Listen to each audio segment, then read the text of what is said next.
When winter is here, there's cold and there's snow. Nothing is better than a warm cup of joe, except for painting when that is. This project is all about creating fun textures, the swirls in our lattes, and our knit mitts. So let's take a quick peek at the supplies we'll need for this project, and then let's paint I Love You a Latte.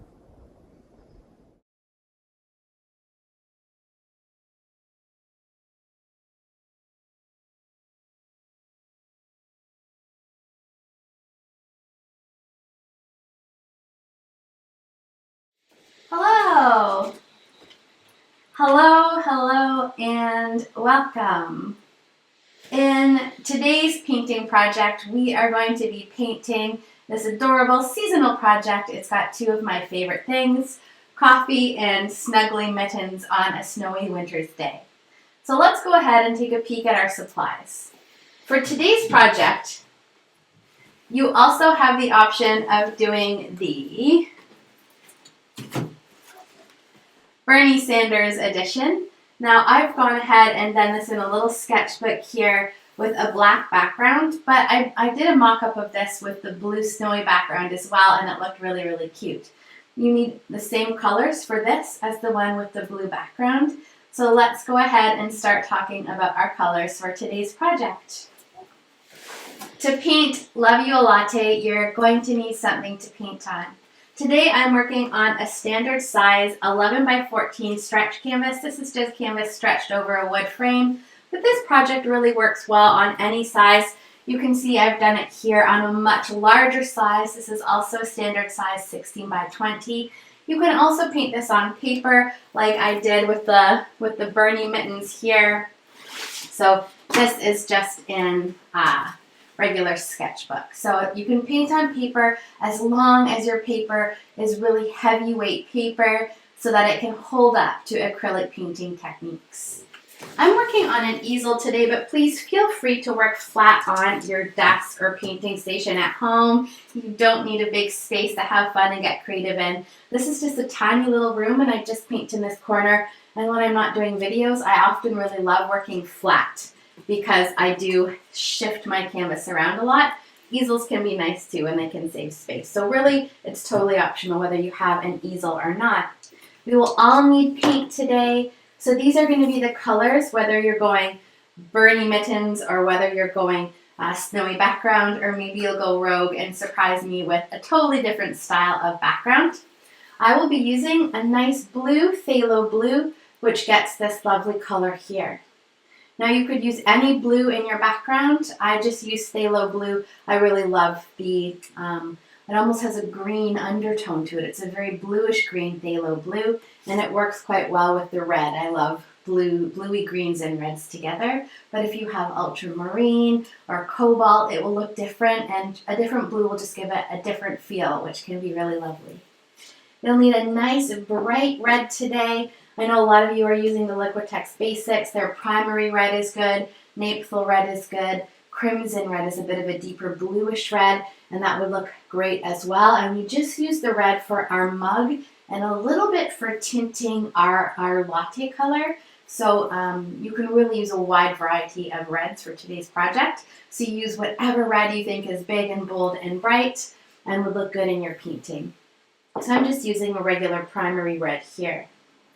I like starting with a medium yellow hue. This is cadmium medium yellow hue. This is a Liquitex soft body for my medium yellow. I know people ask what paints I'm using a lot of the time. So today I'm using this for my yellow. But you know, any nice medium yellow will be great. And if you don't have medium yellow, a bright yellow will work as well. Again, if you're wondering what the yellow is for in today's project, the yellow is for creating the latte color, that golden milky coffee color. We will also be using some burnt umber as a base for our coffee color. If you're doing the Bernie Mittens have a lot of burnt umber in them, so you'll need to pour a little bit more to get the texture, and this is called Fair Isle knitting when you knit with different colors. So get some nice burnt umber brown in there. We will need some black for today's painting, as well as several blobs of white. You don't need to have quite as much white as I have on my palette today, but I'm going to be painting 2 versions of this painting as we go along, so I have a little extra. If you live somewhere very hot and warm, keep a water spray bottle around and you can spritz your colors or just pour them out as you need them. For brushes for today's project, we're using my favorite set plus a little number 6 flat brush. I'm going to show you these brushes up close. We'll be using a number 12 flat brush,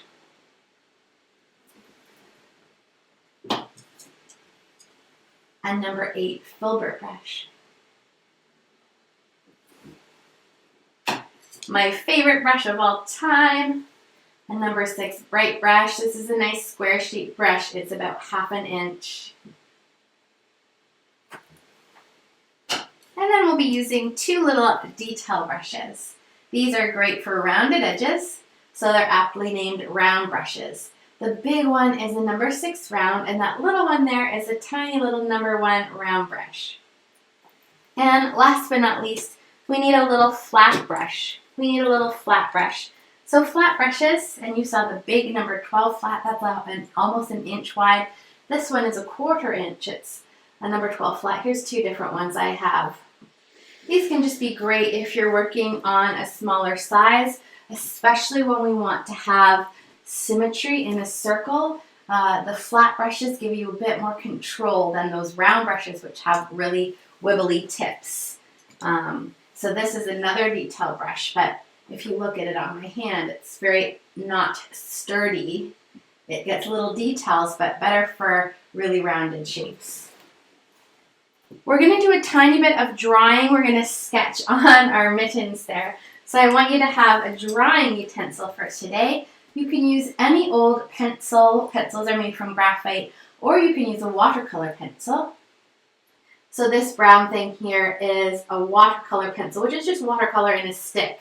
And that can be really nice because you don't have to erase it. It will just blend into the paint. So I'm using brown today because the brown will blend nicely into my cup as well as into my latte color. You may want a pencil sharpener. And if you're wondering about palettes, I've just poured my paint out here on a piece of freezer paper, which is essentially the same thing as wax paper. I often use paper plates, or I go through my recycling bin and I'll take any old plastic containers. You can use anything that is a little bit shiny so that the paint doesn't absorb into it for a palette. Last but not least, you're going to need some water for today's project. We never want to let our brushes dry out with acrylic paint on them, and we often want to add water to our paints to keep them from drying out or to make them more runny. For certain techniques, water makes our paints more transparent and see-through. So get a nice jar of water. Again, use old recycling containers. Whenever we have water, we need some paper towel as well. This will help dry our brush when we need it to be dry. This also helps in the cleaning process for cleaning our brushes off. And as always, I will be working with my trusty blow dryer. This helps dry the paint in between layers. If you're somewhere hot and arid and dry, you won't need one of these. But if you're somewhere like me where you get winter and snow, your paint can take 15 minutes to dry in between layers. So if you find your paint dries slowly at all, grab one of these. That's it for supplies. Let's go ahead and start step 1. So whether you're doing the Bernie mitts or just these kind of gray and blue mitts, we have to start with drawing our cups and our mittens, just the really meat and potatoes, the bones, the underpainting for this project. So we're going to start by sketching on the cup and the mitten shape, and you can see here it is the same shape for either painting. Grab your drawing utensil for me, like a pencil or a watercolor pencil. So we're going to create an opening in our cup, and then we're going to draw, it's basically like a cylinder shape. So we want to have a little bit of symmetry happening here. I'll just use a regular pencil. I know all of us have a regular pencil. I'm going to snuggle in. So we want to have a little symmetry for this part of our painting. So I want you to find halfway down your painting, and this is just to help us with symmetry. Draw a line very, very lightly down the middle of your painting. I'm going to draw darker so you can see mine. But just roughly sketch right down the middle of your painting. Don't draw as dark as I'm drawing here. I just need to make sure you can see. A pencil's a pain in the butt to erase, so draw very lightly, and let's go right down the center. This is going to help us be a bit more symmetrical when we do the opening of our cup. The opening of our cup is simply going to be an oval shape, and I like to keep it fairly close to the top of my page. And here you can see this painting is with the Bernie Mittens. It's halfway done. So here's my line down the center. Let's draw an oval nice and close to the top of the page so we have lots of room for the star of the show, which is, of course, the mittens. The oval will help us with symmetry. Now, some people are blessed with natural symmetry, and the rest of us have to work at it. And one more quick thing, if you're wondering how big to make your oval, so typically I leave just a little bit of space on each side. It's kind of like a big third. If I were to divide this into perfect thirds, you can see my mug sticks out just a little bit more on each side. Let's draw the opening of our cup here. So start with a nice arc near the top, and let's just open it. You can have a flatter oval, which is just a bit of a different perspective. I like having a nice wide oval so that I can see lots of that delicious coffee. So draw an oval at the top. So this one is a little bit different than the one at the back. This one has a little bit more of a closed shape. So we need our little opening here, and it could be a more squished oval or a more open oval, and hopefully you can see the difference in the perspective. This one's just being tilted forward a little bit more. This one is a little bit more flat. Now that we have our oval shape drawn on, we're going to draw down the rest of the cup.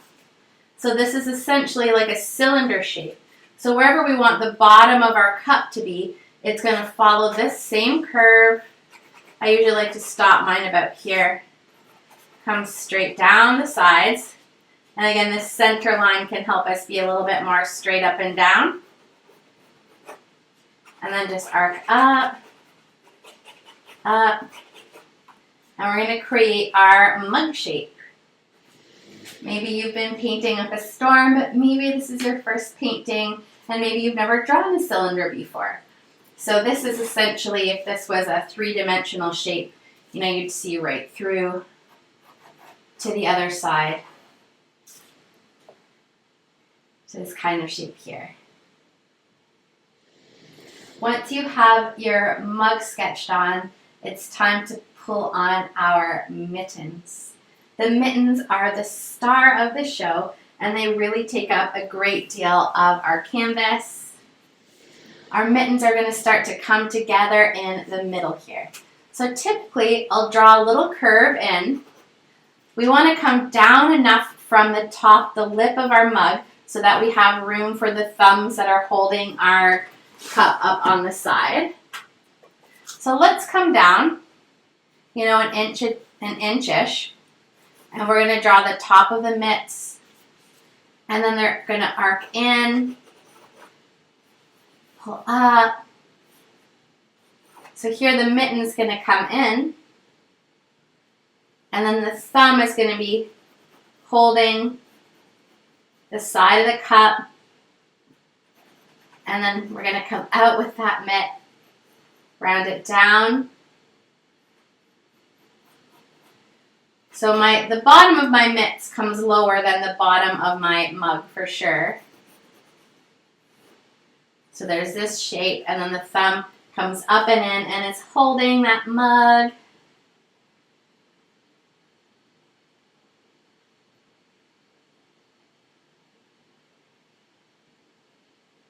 As soon as you've got one, you can go ahead and do your other mitten.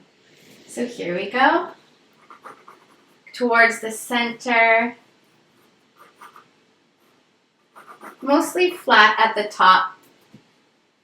I usually have them arc up just a little bit, but they're mostly flat. It's just a really subtle incline down and around the mugs. I always wear mittens in the winter. I like them better than gloves. I used to knit. I'll actually show you a piece of knitting before we go ahead and do the knit texture. Just for anyone that doesn't knit, we can talk about that patterning.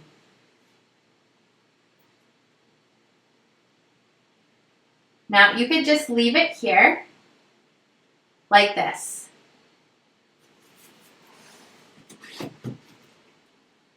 And you can see I've pulled them out a nice ways from the mug. I've pulled them out a nice ways. This is a big graphic image. So the mug and the mittens are the star. You know, we don't need to see the rest of the body or have it be super realistic in a graphic image. This is just about a feeling and a subject matter as opposed to an actual photograph of someone holding a coffee. It's just to capture a feeling and a look of a thing in really simplified bowl shapes. If you would like to have a bit of a handle, then we could draw a little handle to the side of the cup.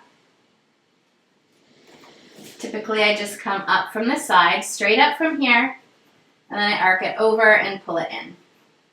So it's not a big handle, you can just see the side there.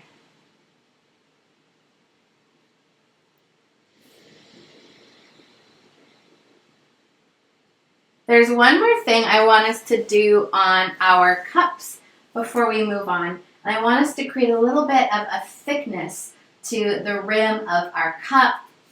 So you could come along the inside or the outside, but we want to thicken the edge of our mugs about the same amount all the way around. And I find this really helps tweak the shape as well. I'm just going along the inside of my mug.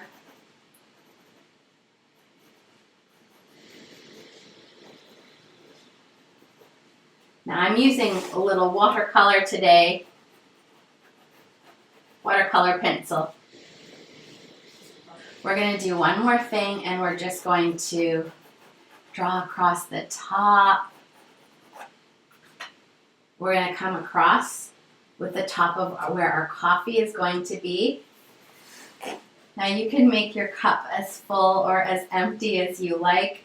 Maybe this needs a little more coffee. Let's make it fuller.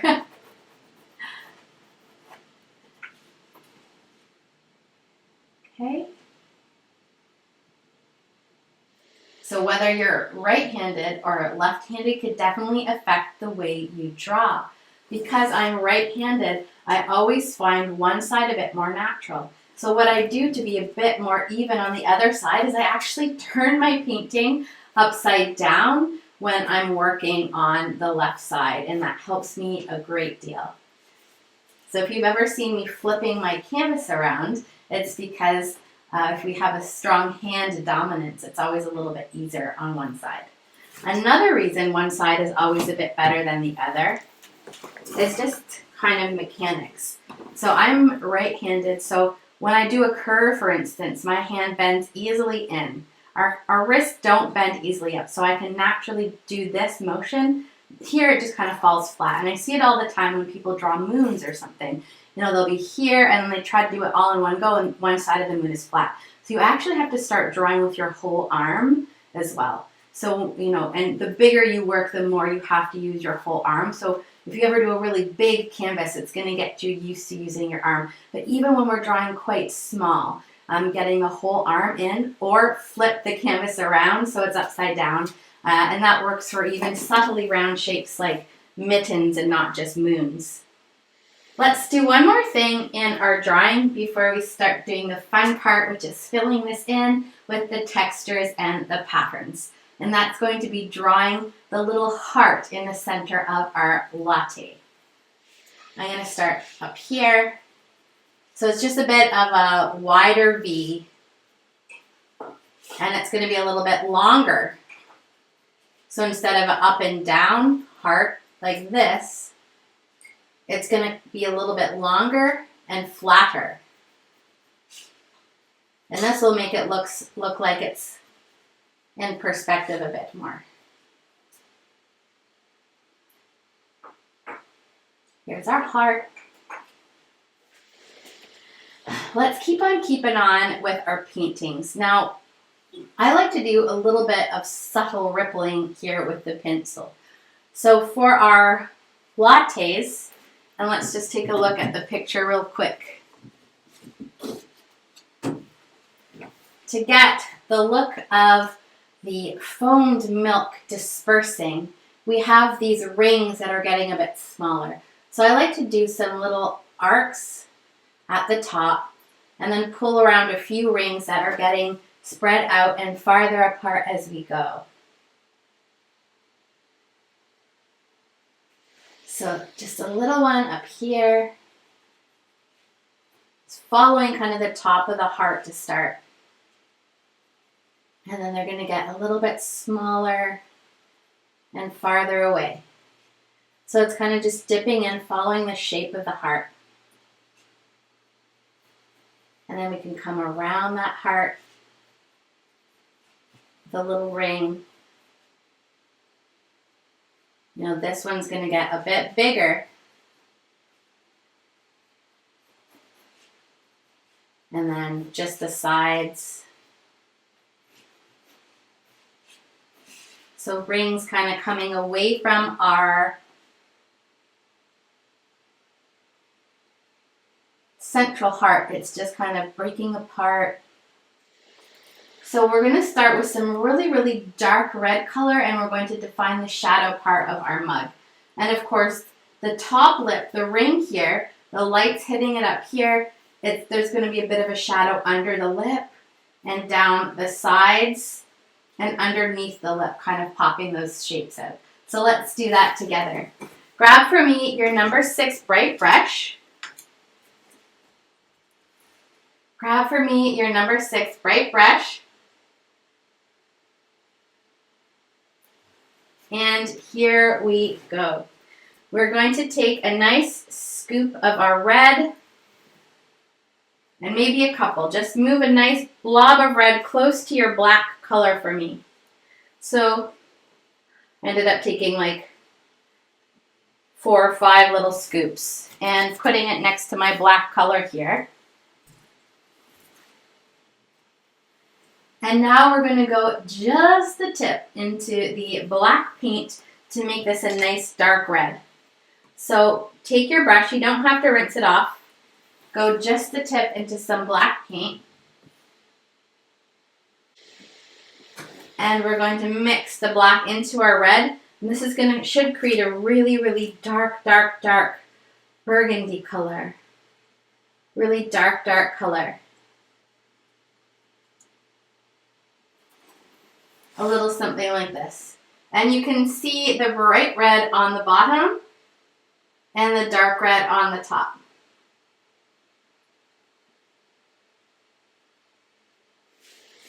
So the bright red will go on after. For now, we're going to pull in some shadows. We are likely all working on different sizes of canvas. So when it comes to doing the shadows, these 3 brushes will work really, really great. The big number 6 bright brush, the little number 6 flat brush, or the tiny number 1 round brush. So here we go. I want us to have a nice shadow. First, scrape your brush off, and you can do this on your palette. You don't have to use your hand. Scrape your brush off so that the tip of your square brush is nice and thin. And let's go right under the lip of the mug at the back. And here I'm turning my canvas so that I can get better at this curve here. You can use a little pointy brush for this. You can use your round brush if it's easier. But let's get a little shadow here. And then I like to pull a shadow kind of across the top of the coffee just to help define it.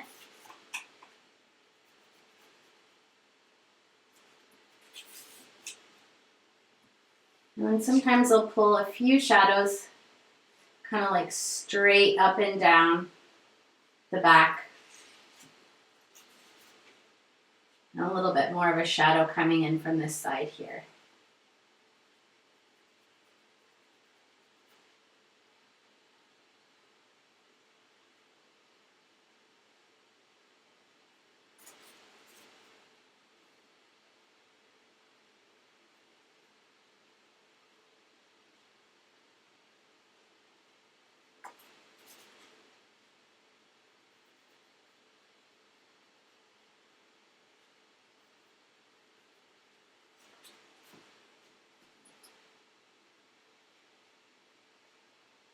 So I'm just dragging my brush up with a little bit of paint on it.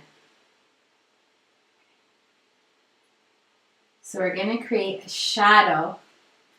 This is the inside of our mug here. So here's the lip of our mug. Now we can go around the top of the lip of our mug with this color too. Now you may want to switch to your little number 1 round brush, especially for the corners. We can come all around the lip of our mug as well, just so we don't lose it.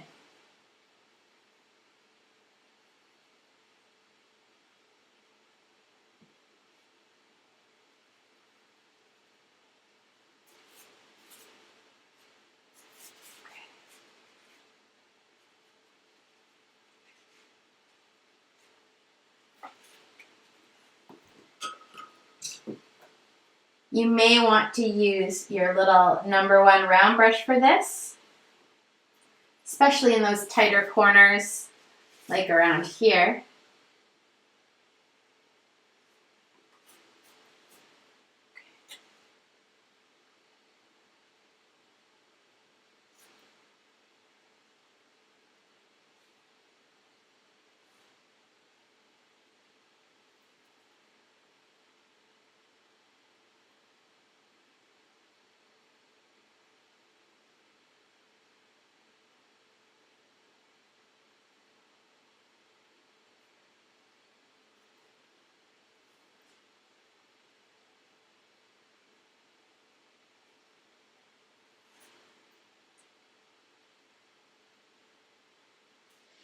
I'm going to go back with my number 6 bright brush here.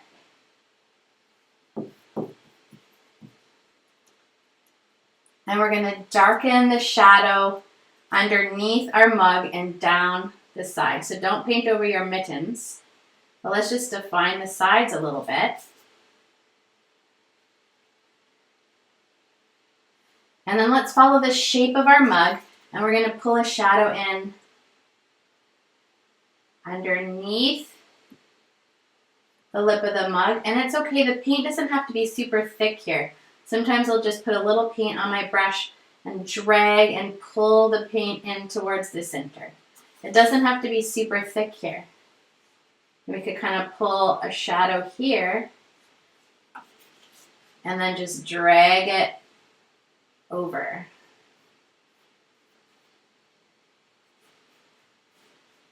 We want to make sure it gets nice and dark under the actual rim of the mug. And here's how that looks from far away.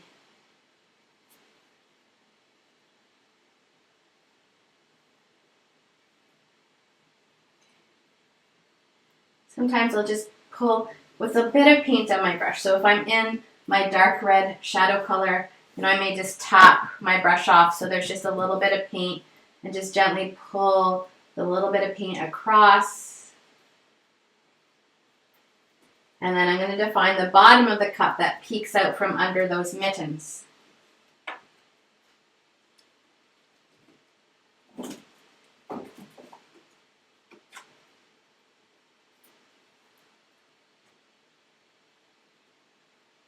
So just pulling some shadows into our mittens. Just pulling some shadows into our mittens.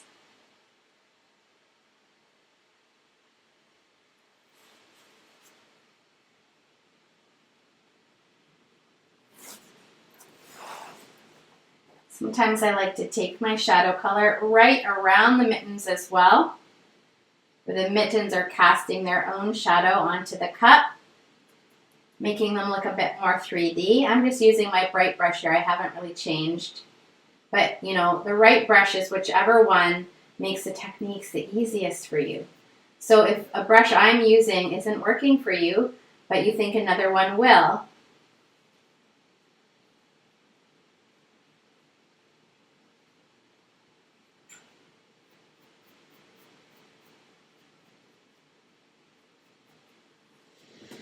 we're going to start defining the handle on our mug with a little bit of shadow. It's a small little area, so grab for me your little #1 round brush and go just the tip into your dark red shadow color. And let's come up the side and around. This is a round object, so it would have a little shadow all over. But our shadow is going to be the strongest on the right-hand side and underneath. So we're going to leave kind of just a little bit of an area for a highlight right here. I'm going to create a blue background for this. If you are doing the Bernie mittens, which are brown, you have some options. You could do a blue background or a black background. I think they look really, really lovely with both. So this is the Bernie mitten up close with a blue background. And of course you can see it there with the black. Either would look fantastic. So if you are doing Bernie black, then go ahead and just paint your whole background black. If you're doing Bernie mittens with blue, or you're doing the gray and white mittens along with me, then go ahead and we're going to make a blue color for our background. Grab for me your #6 bright brush. We'll have to rinse it really well. We have our reddish shadow color on there. So rinse, rinse, rinse, rinse, rinse. Tap the red off. And then we're going to be using our #6 bright brush. This brush is great. It's going to create a nice barrier around some of these curved edges so we don't accidentally paint over top of our mug. So we're going to start with a blob of white, just a small one. And we're going to move over some blue, and we're going to mix them together. I like using a medium blue. I've done this with a really light blue as well, and that looked really lovely. It just gave it a different feel. The light blue felt more like a midday kind of snow. Whenever we're painting a background, you can definitely tweak the colors for a different feel, but you want to make sure always to mix enough paint to cover the whole area. I'm mixing just enough paint for a little 11 by 14. If you are doing a 16 by 20, you're going to need to use a much larger amount of paint. So make sure you have a nice, decent amount of paint here today. So here we go. Get a nice blob of blue. Tap your brush off. Now you can stay with this super saturated, vibrant blue. I happen to gray out my blue a little bit by putting a small scoop of burnt umber in. So rinse off your #6 bright brush and grab for me a tiny bit of brown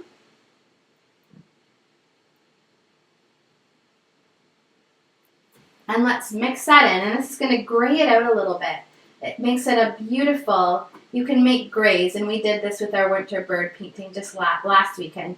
You can create grays with primary colors as opposed to using black, and that keeps your colors nice and rich and juicy.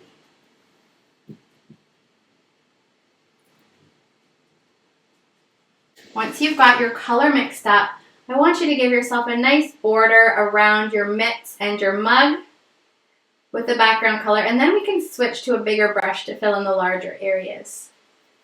But for now, we're just going to come all around. So you could go with a black background, or a light background like me. I'm going to demo the blue, but you can see the black here as well.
So I'm using a really kind of medium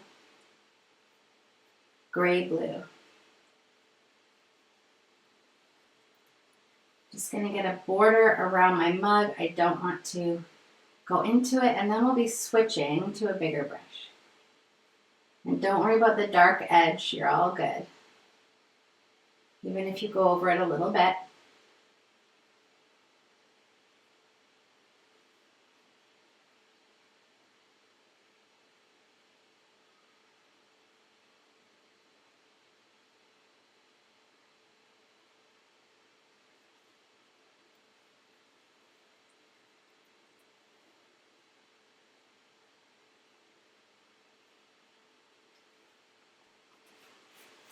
If you have a square shaped canvas and you like to paint your edges, you can start painting your bottoms blue while we're going around.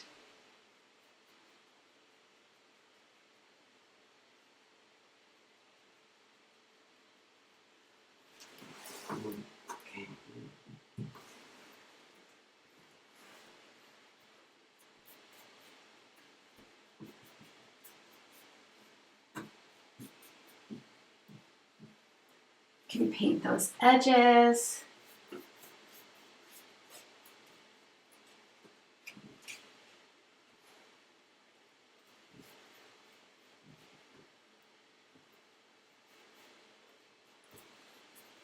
I always have to pull it down a little bit to get the top.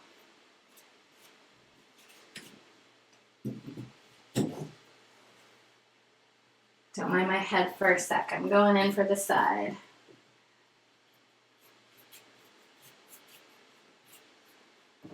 Okay. Once I have a nice border around my mug, I always switch to a bigger brush. When you're doing a nice big flat background, I want you to use the largest brush that fits into the space to get the most even coat. This will stop any paint from scraping off. So when I use the little square shaped brush, you can see the little tiny brush strokes, and we want a nice dark flat color. So whether you're doing the blue or the black, grab for me your big number 12 flat brush, your big number 12 flat brush, and we're going to grab a large amount of our background color and start filling it in.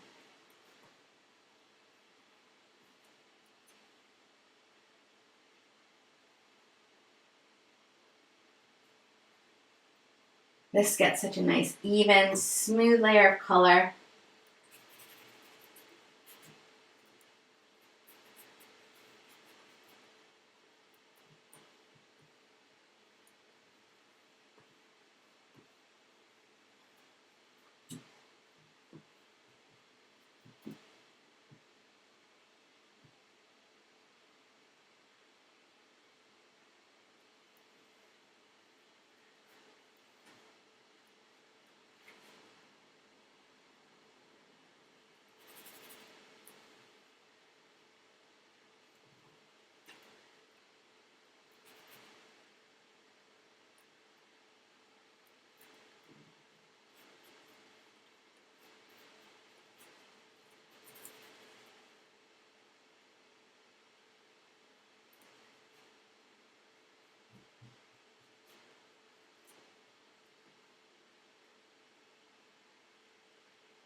Get a nice juicy coat of your background color on.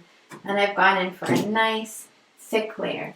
I want you to cover all the texture of your canvas. Just get a good layer there. Now that our backgrounds are painted on, I want us to do a little bit with making snow. So to get the snow a little something like this, we want some snow that looks like it's a bit farther away and some that's a little bit closer. So the snow that's farther away is a lighter blue color. So let's mix a little bit of a lighter blue and start pulling on some snowflakes that are going to look like they're a bit more further away.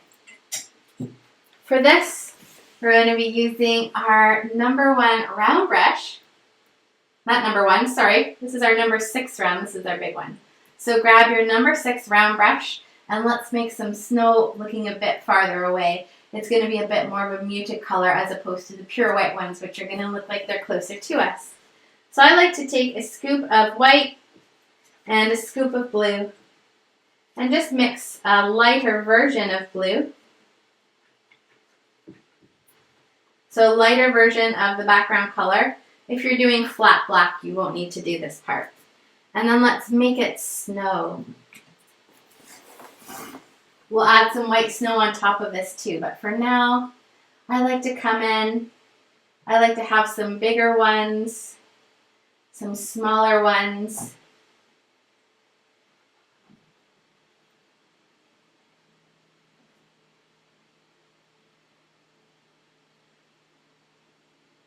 I'm going to tap this in.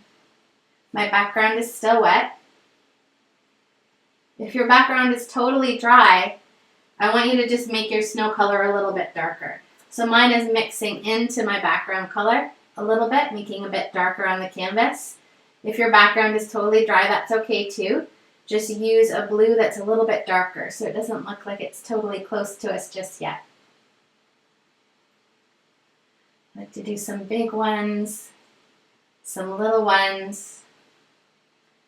We just had 60 plus centimeters of snowfall yesterday, and it was not very windy where I am, and the snow just fell still and silent, and it was really beautiful.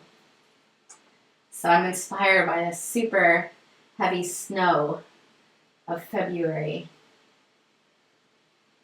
So these will be our snowflakes that are farther away. Just kind of mash them in there.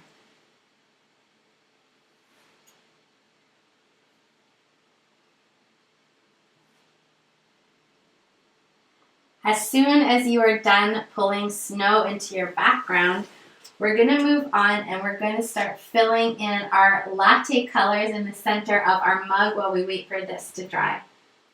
It is the latte portion of our paintings. We need to mix these gorgeous golden latte colors. So grab for me your number 6 bright brush. It should have blue on it from our background, so give it a good rinse. Rinse, rinse, rinse, rinse, rinse, rinse, rinse, rinse. And then also to aid in the cleaning process, really tap it quite vigorously on your paper towel. So rinse and tap, rinse and tap. And we're going to mix the lovely golden milky latte color. So to get this color, we're going to modify our brown. So burnt umber is a great brown. It's a very cool brown compared to coffee. So let's take a big scoop of our brown. For anyone that is doing the Bernie Sanders Mittens, the mittens use the latte colors in them, so please mix double the color. So 1 scoop if you're just doing this painting. Use 2, 3, even 4 scoops if you're going to be painting the brown Bernie Sanders Mittens. So grab a big blob of white, brown. Then we're going to tap our brush off, grab a big blob of white, and mix it in until we get the value that we want. And value is a measure of lightness or darkness. And we want, you've all seen a coffee. Well, I've got one right here. Lattes have naturally a lot of milk in them, so they are a lighter color. So you want the value or the lightness to be a little bit lighter here. Then this looks like a great chocolatey brown, but as you can see, it doesn't have that golden warm quality that a latte does. So I'm going to continue adding white until I get the value that I want, or the lightness. This is a good place to start. The nice medium brown color. A little something like this.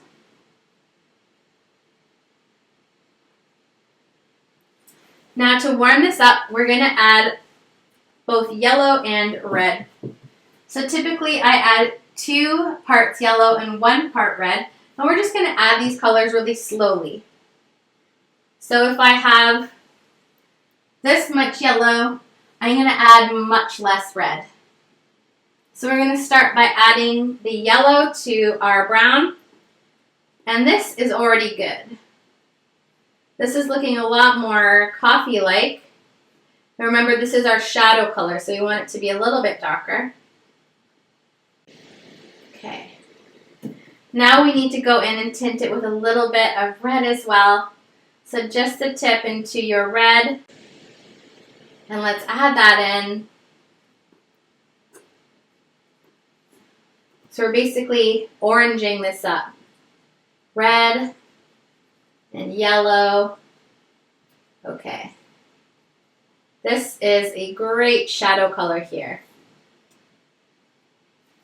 So tint your burnt umber with little bits of red and yellow until you get a little something like this.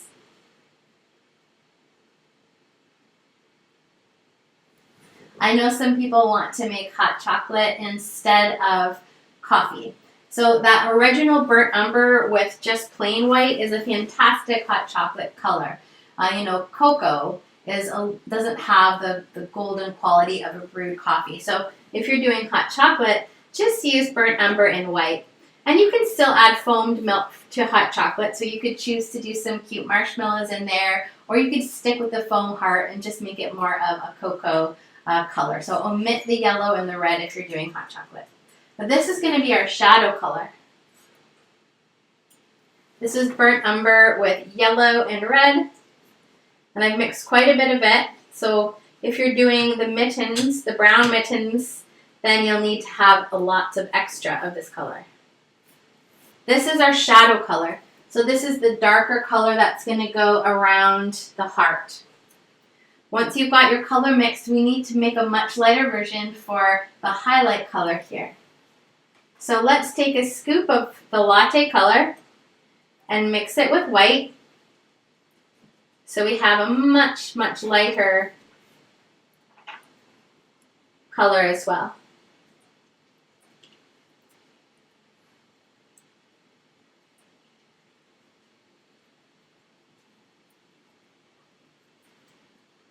So here you can see my shadow color, and here you can see the highlight color.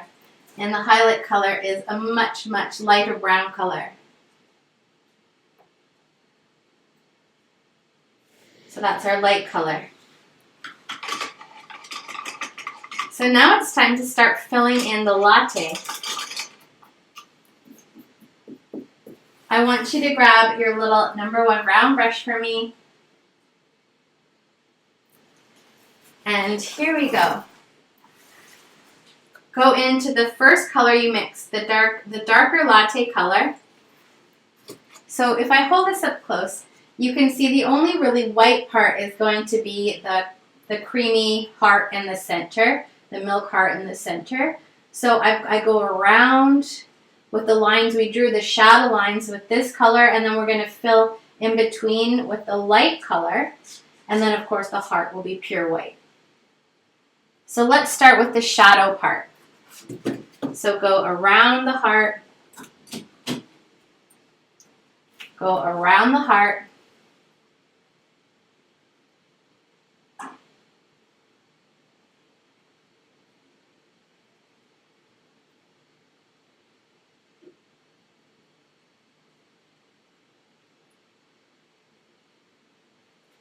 Use that little number 1 round brush for me.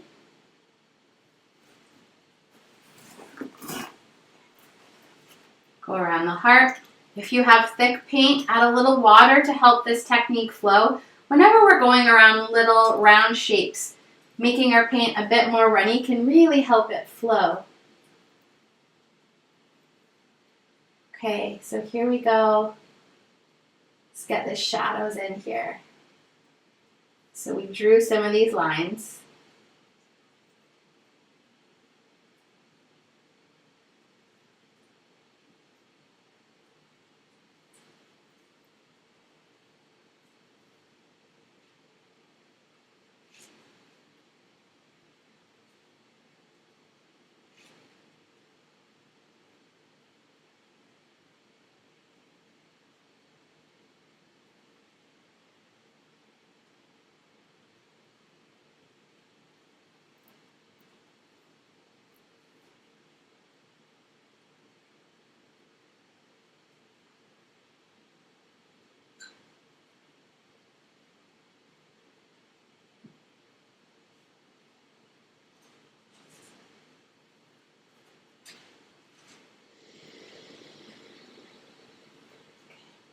So we're going to block in the shadow part.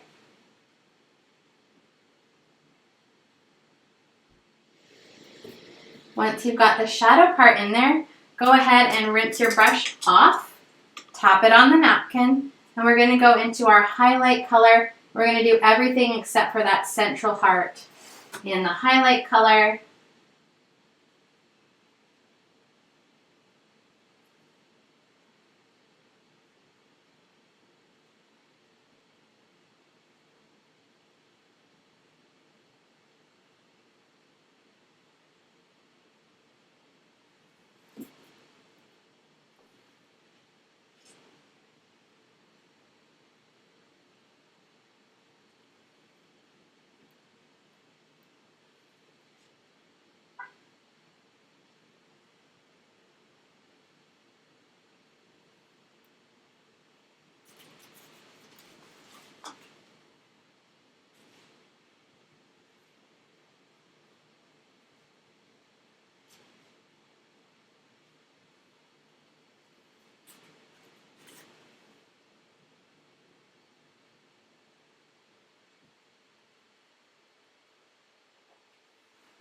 I often toggle back and forth here, tweaking the shadow as you need to. And remember, this is coffee and foamy milk. So once I get the lighter color on, I'll often come back over with my darker color, just flowing it through and blending it in. This is our first layer, so we may want to tweak this up a little bit more later on. But for now, I want to start getting these dark and light bands in here. You don't always have to rinse. Sometimes I just tap on the napkin next to me before toggling between the light and the dark color.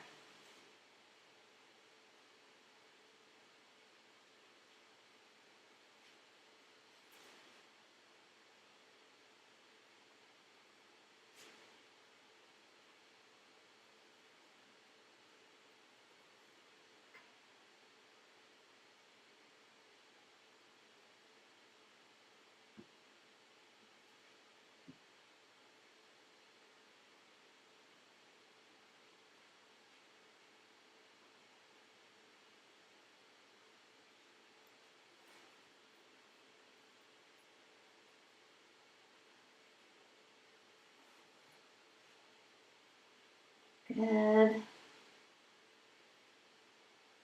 I hope everyone is having a bit of a relaxing time today.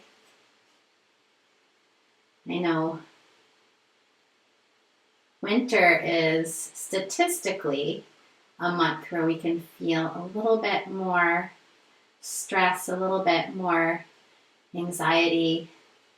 And painting is such a great way to get out of our heads and just doing something for the fun of it.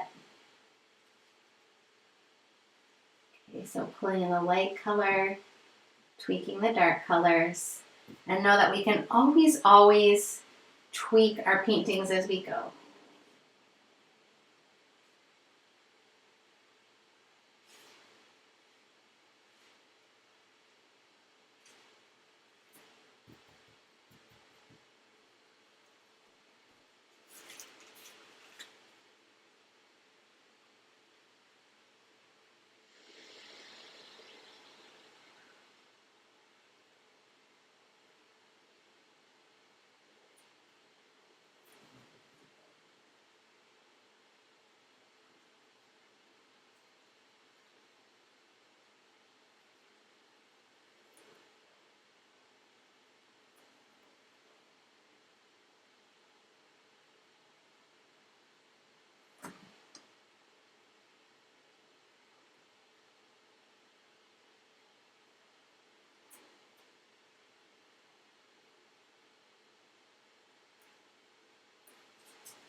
So this is liquid swirling together. So try to keep your brush strokes soft, a little bit messy.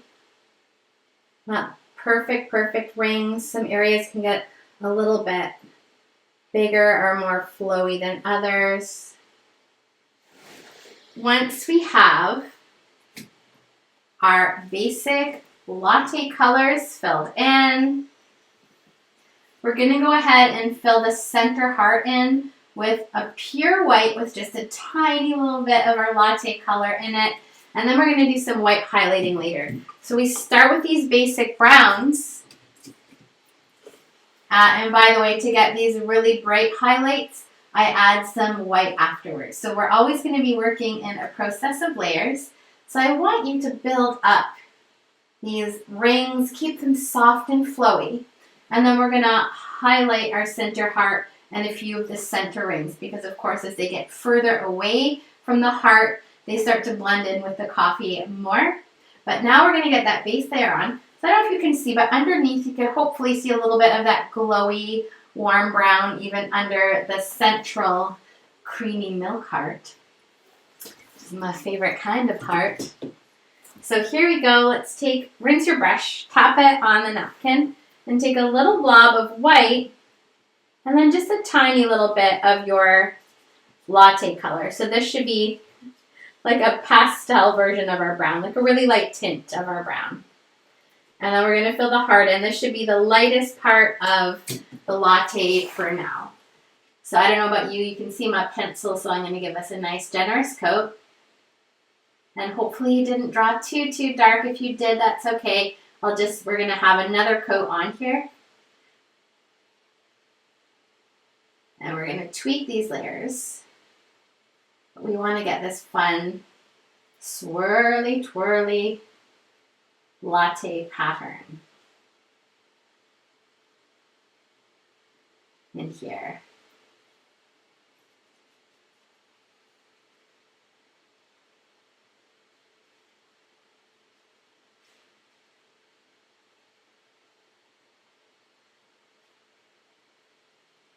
I like to keep blending it as it dries.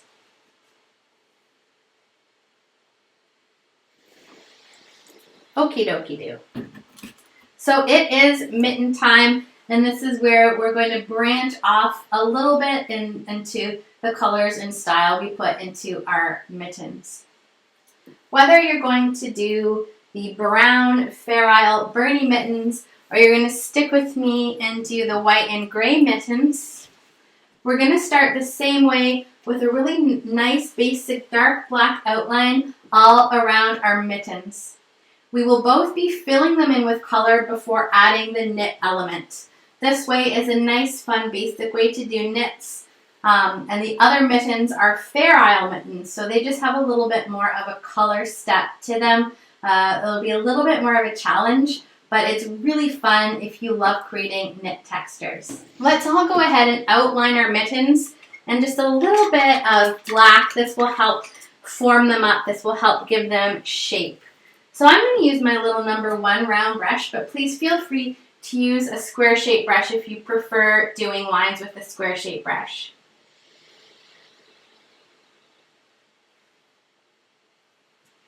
Grab your little number 1 round brush. Let's get some black. We'll just shape up our mitts.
We are going to want to start filling in our mittens with color before we do the knit texture. So if you are gray mitten, and I'm going to demonstrate this first, you're going to fill your mittens in so they're a bit lighter in the center and darker on the outside.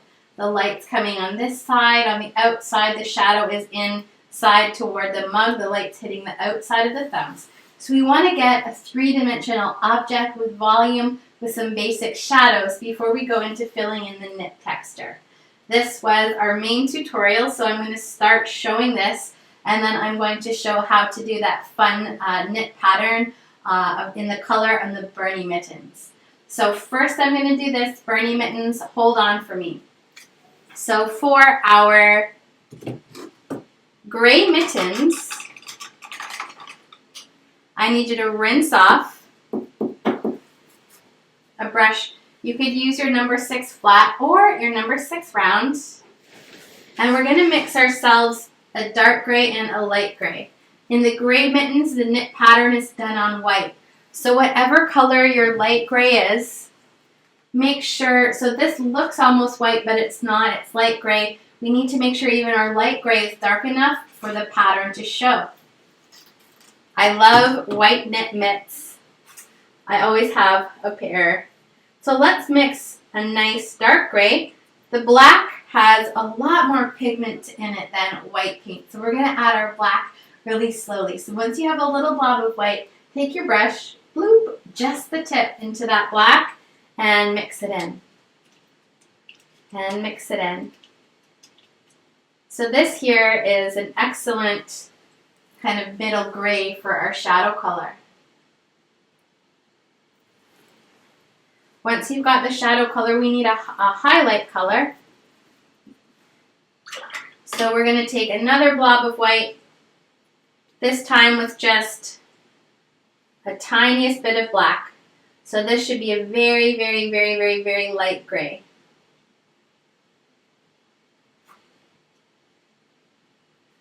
So here I have some of my dark gray on the bottom of the brush and the light gray on the top. So when we go to fill in our mittens, we're going to go first into the dark gray. And we're going to come around the bottom of the mitts very heavily. Our light is shining like towards this way from the top. So the top of our mittens is going to be a little lighter. I'm going to go right over that black color. A lot of shadow around the bottom. I'm going to wrap a little bit of the shadow all the way around.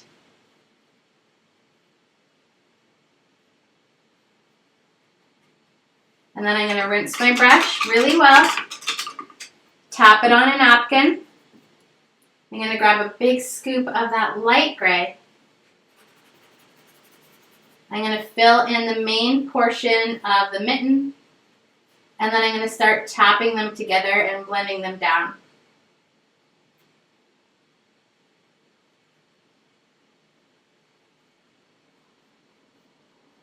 I'm going to tap them together and blend it down.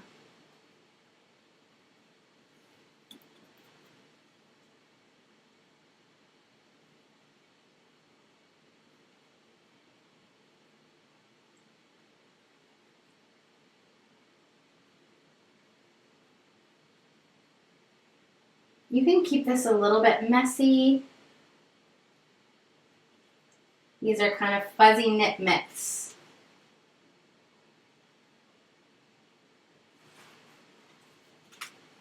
So all you're doing for the mittens is creating a bit of a darker gray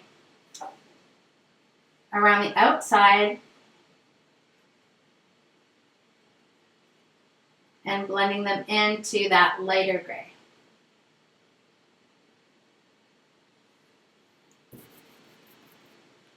Same thing in the thumb. The shadow color is just going to go on the inside here. And the light color is going to go on the outside.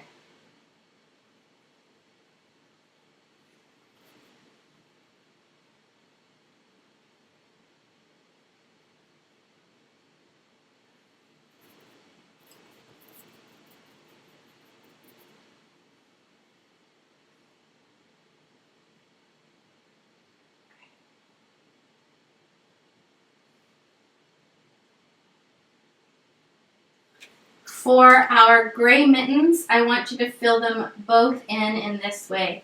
So you're just going to mix a medium gray and a light gray.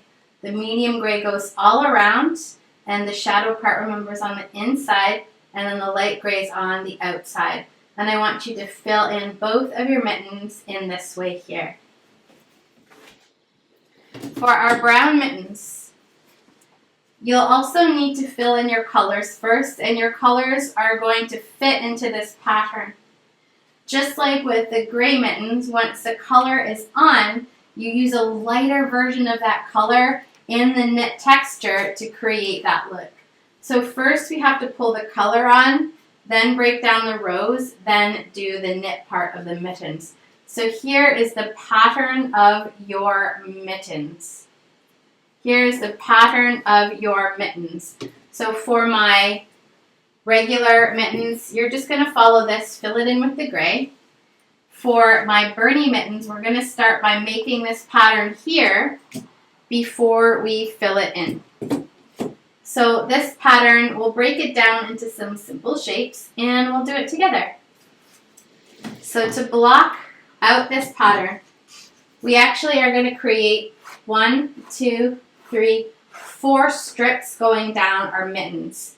So small, small, big, small. So line, line. We have 1 big strip and 3 small strips going down those mittens. So here's my mitten. I want you to sketch this pattern on with me. And here we go. We're going to have a small one, a small one, then a big one, then a small one. So it's just 3 lines. So here's the other mitten. A small line cutting off the top of the mitten. A small line. These two are the same space. Then a big line. Then we have another kind of small one at the end here. So small, small, big stripe, small stripe.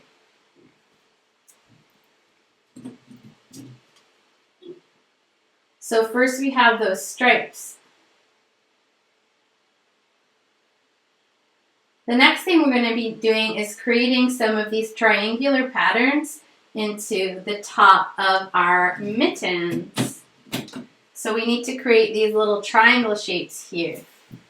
So we're going to focus in the stripe area. So I like to create some big triangles pointing up in the first part of the mitt, and then these two are the same width. So then you're just going to create some triangles coming down. Then you're going to create some triangles coming down. So here we go.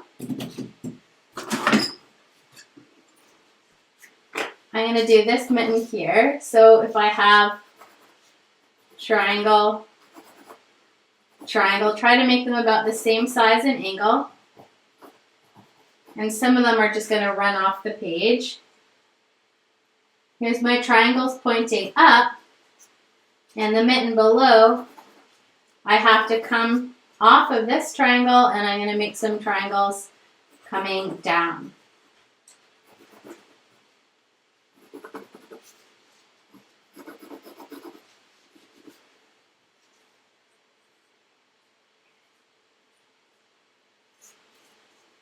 So again, in the tip of that mitt, have some triangles coming up. Try to make them approximately the same size. And then in the other mitt, we're going to have some triangles coming down.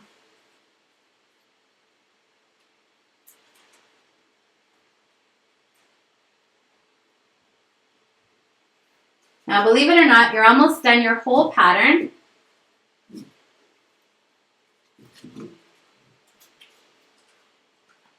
So triangles coming up, triangles coming down. In the one below, you need to have a bunch of triangles coming down. So let's do some triangles coming down there.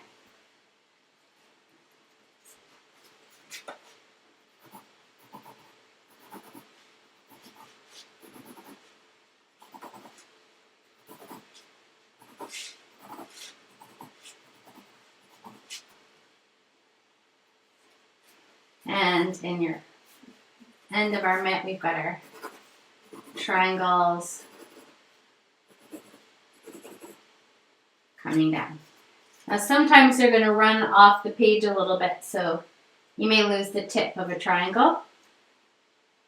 And in the big part of those mittens, there are some little diamond shapes through the center. We have some small white diamond shapes, as you can see here, through the center. So sometimes when I'm drawing a diamond shape and I want them to kind of all line up, I'll do a little line. Let's do some triangles in the center of our mitts. If you need a little bit of a light line to help keep them in the center, you can. Now I like to line these triangles up. So if I hold my mitten this way, here's my center. If I have a triangle kind of opening to the bottom, I often like to line these up. So these little triangles point up towards the open part of these lower triangles here. And again, I'm pretty loosey-goosey with this. Sometimes they'll come right off your page. So you may just have a little bit of a half of one somewhere. So just get these rough diamond shapes in there. Again, I try to line the center of these diamond shapes. This is just sort of a rough drawing. We'll really block this in with our color when we get there. So this is your pattern Bernie Sanders mitts. If you're ready to start filling in with your colors, you can. And you can see the colors here. You know, this is the dark latte color. This is the light latte color. Dark latte colors. And this is the dark burnt umber. And the centers are white. So you can start, you have to block in the colors. Then we'll be putting in the rows for the knitting in these mittens.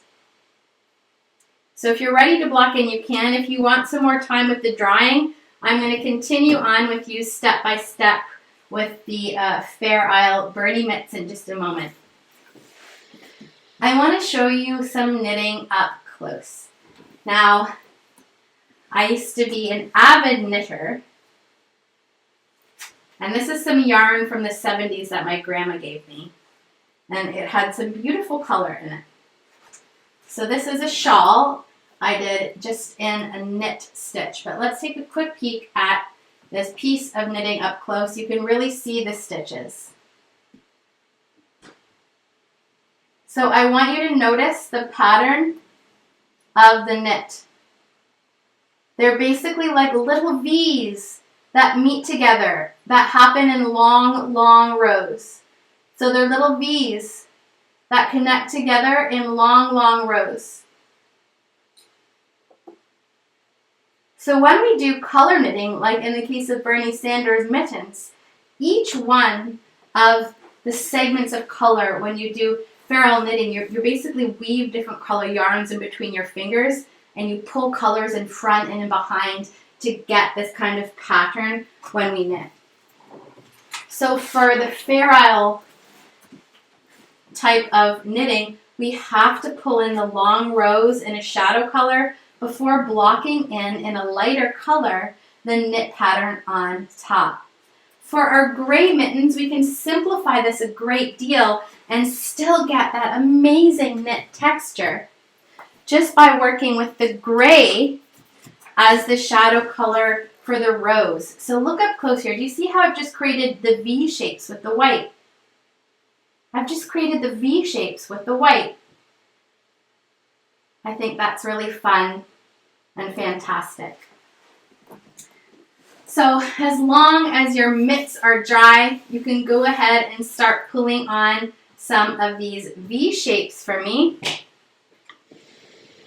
Grab your little number 6 flat brush, and we're going to create rows of this V pattern.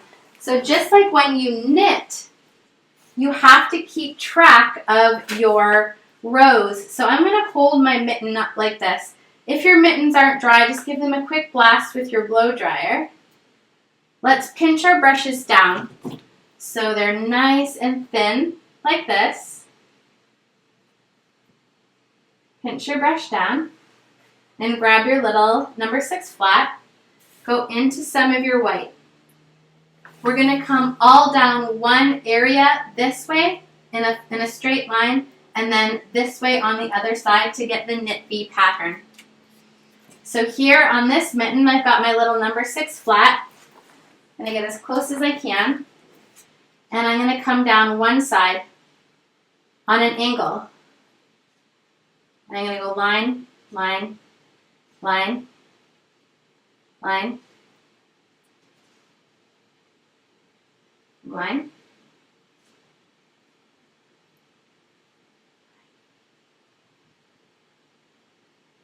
So here it's a straight row all one way.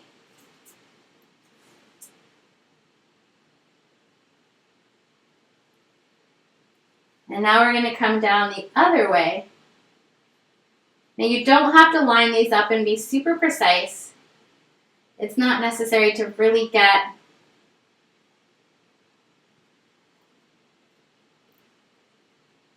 the pattern. I do try to keep my angle the same. So then we come down. So you want to create little V's pointing up. And this can get a little tricky if you try to go too fast. I find that before I know it, I've gone the wrong direction, and then it's a huge pain in the butt. So definitely before you start each row, remember you were pointing down here, so now we have to point the other way. So we want to create little V shapes. So here we're going this way, now we have to come the opposite way. So now I've got a little V shape that's pointing down. Little V's. V pointing down.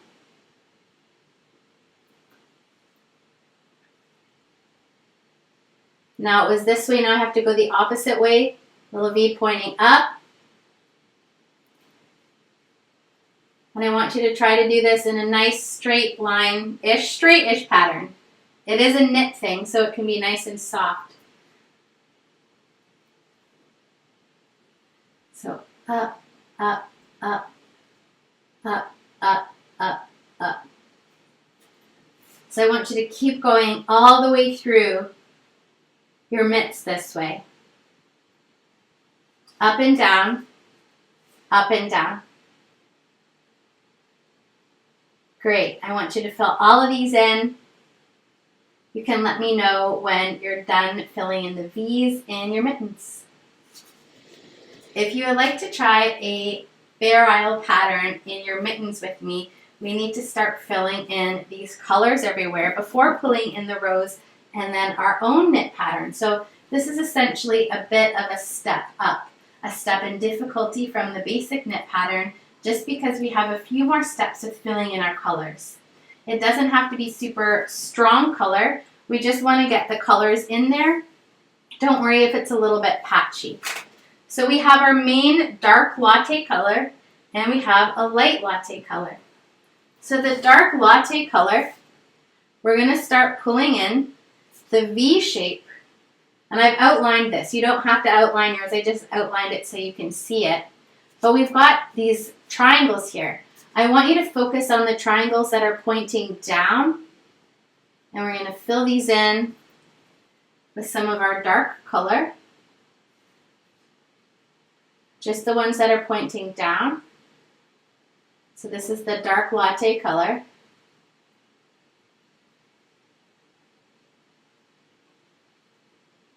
I'm using my little number 6 flat brush.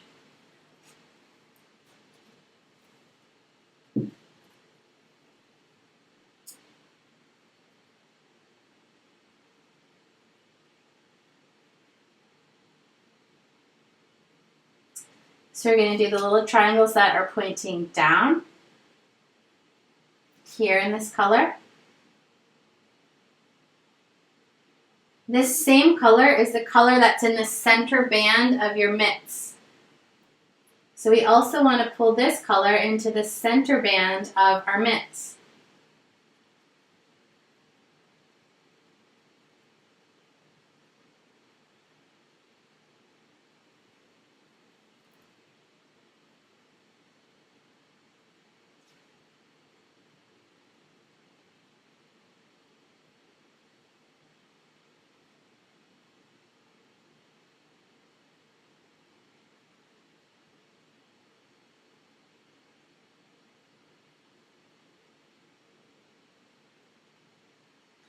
If your color's a little patchy, so is mine, the knit pattern will really help cover that up. So we'll just use this as our dark latte color in the center band.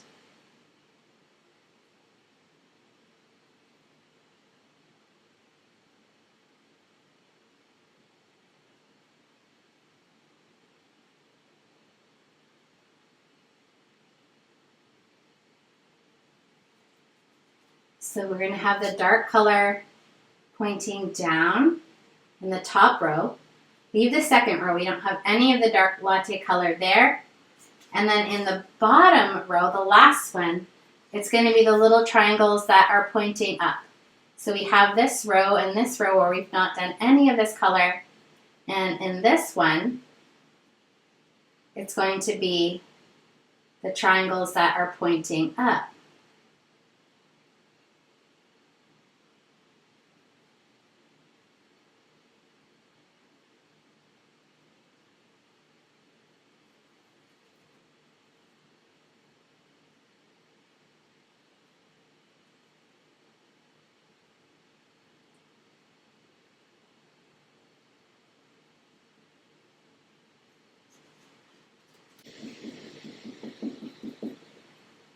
You're going to pull a little bit of your light latte color into this diamond shape here. Into the center diamond shape here. So to create the diamond shape, we're going to combine two triangles. So the little ones that are pointing up here and the ones that are pointing down here. So this is going to be your light latte color.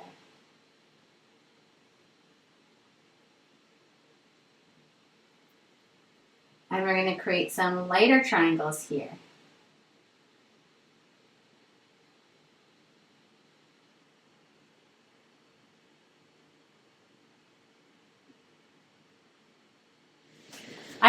use some plain burnt umber, or if you would like it really, really dark, I did quite dark in that one. It was burnt umber with just the tip into the black.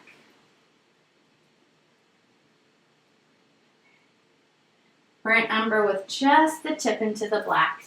We're going to fill in the downward facing triangles.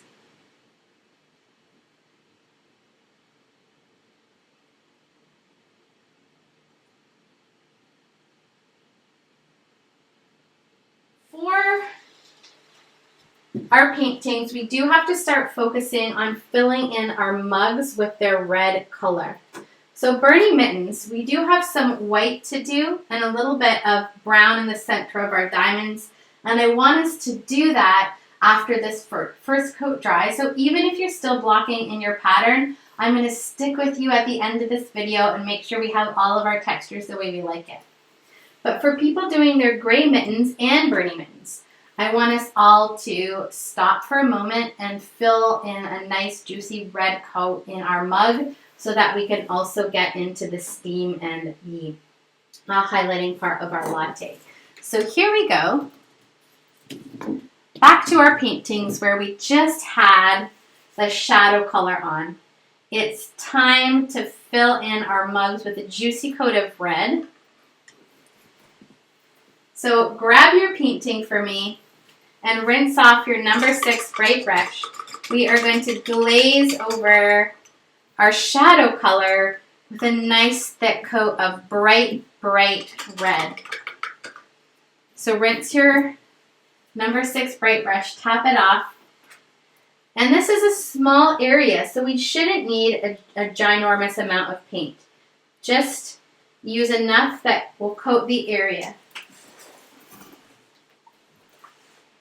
So here we go. And we can talk more about our mittens in a minute. Let's get into putting the red coat into here first. So when I go over the shadow part, it's going to be darker.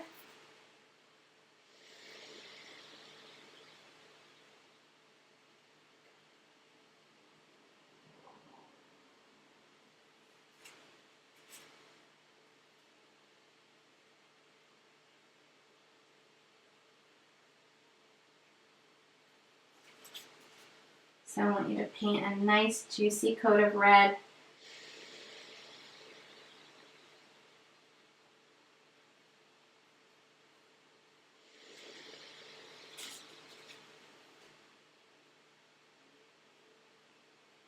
So just carefully go around the edge of the mug. I like using a square shaped brush to get into the nice straight controlled line around the latte. But a lot of people like using their little number 1 round here as well. So here we go. And you can do the handle for me too.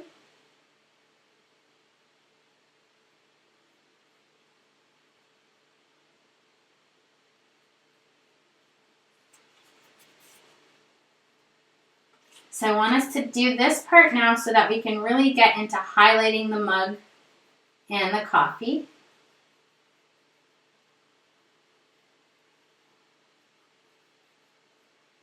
So everyone, fill in your mugs.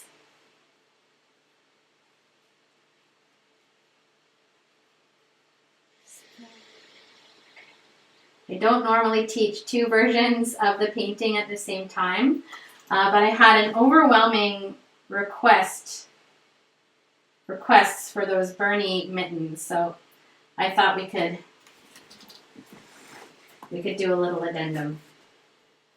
When you're doing your mugs here, you can choose to leave them as is, or you could do a little bit more shading before the red dries, because sometimes I like to make it really, really dark around the rim to make it pop. If you want to do that, just pull into a tiny little bit of black, pull your brush down so it's a nice thin edge for me. Now we can just darken the shadow a little bit on the underside of the rim on both sides. So under here and under here. Now you don't have to. And you could always use your dark red instead of your black. But I really like to make this part pop out a great deal.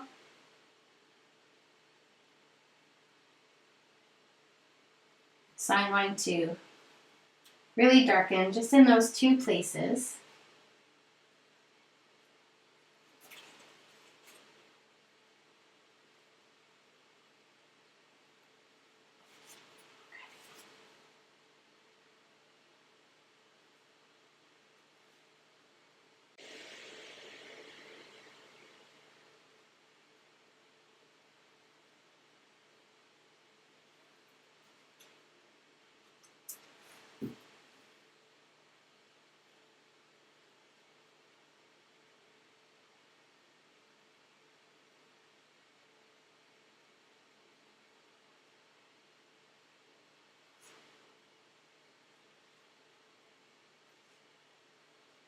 If you want to do any shadowing, around where the handle, if you did a handle, comes out from the mug.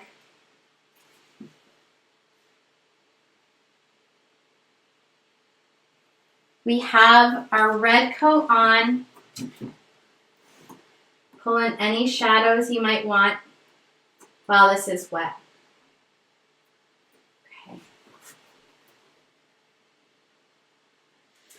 So we filled in our cup. Now we really want this to dry nicely so that we can highlight it and pull some steam over top. In the meantime, feel free to tweak your knits. Or if you're ready, it can be time to add snow. Ideally, we have the blue flakes off in the distance and some white flakes closer up. The ones that are whiter are closer to us. And as things recede in space, sometimes they look smaller, and oftentimes they'll lose their contrast. So as things get farther away, we need to use colors that are a little bit more muted. So we can get some of these bright white snowflakes in the front of our paintings here now. So let's go ahead and add some white snow falling. I'm going to use my number 6 round brush, but brushes are very intuitive, so feel free to use whatever brush you like using for snow. I find the tips of these number 6 round brushes make really soft, lovely snowflakes. So we can make these in all different shapes and sizes. So let's just put a little white on our brush, just the tip, and I'm going to use the side of this brush. So it's less of a stabbing, more of a dab, so like pulling and dotting. You can have some big ones and some small ones. And don't do it right over top of the blue. You can kind of fill in some spaces in between. Have some snowfall. I saw the most big and beautiful snowflakes yesterday. Just so many of them.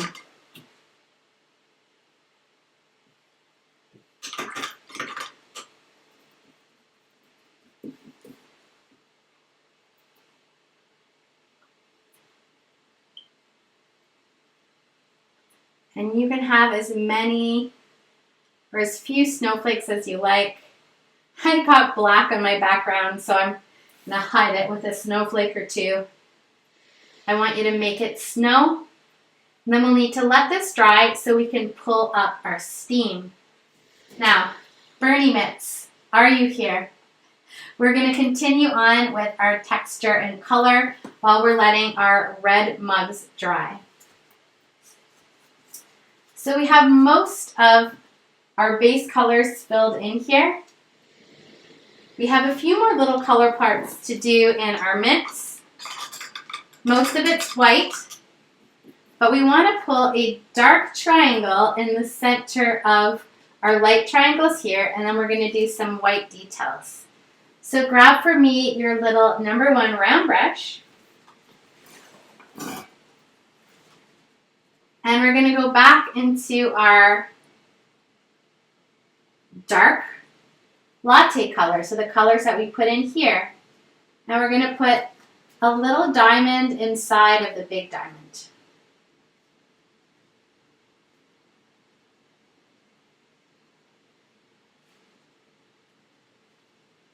we're going to put a little diamond inside of the big diamond.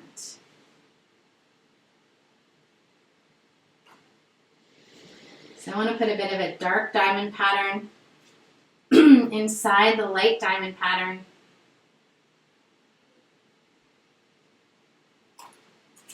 So putting a dark diamond, that's a good band name, "'Twas the Dark Diamonds." So we've got this dark diamond inside of the light diamond color.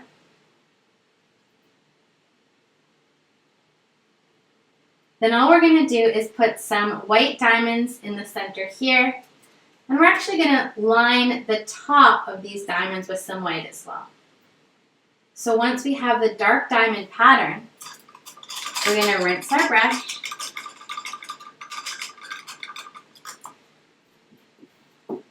Tap it off on a napkin. We're going to go into some white.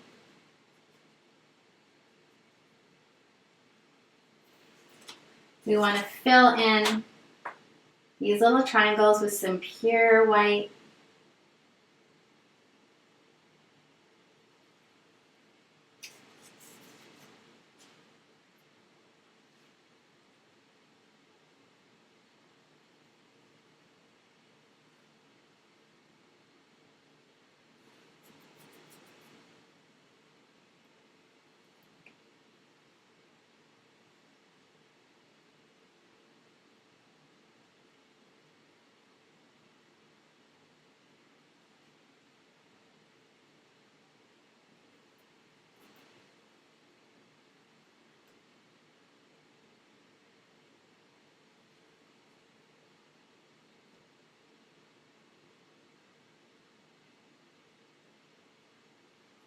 Okay,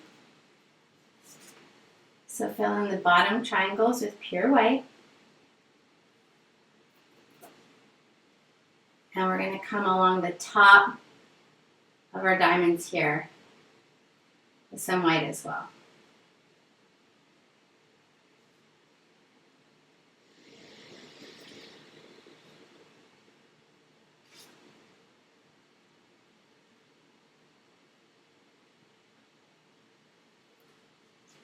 So we're going to come along the top. Now we need to let all this dry, and then Bernie Mitts, we will get into pulling the texture in our mittens on top with just 2 simple steps. We're going to pull some highlights into our mug, into our latte, and into the steam.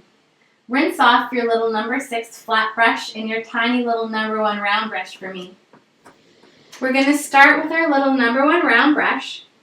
Grab some water to make our white a little bit more fluid.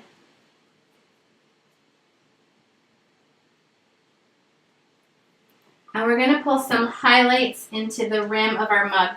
Please make sure it's nice and dry up here.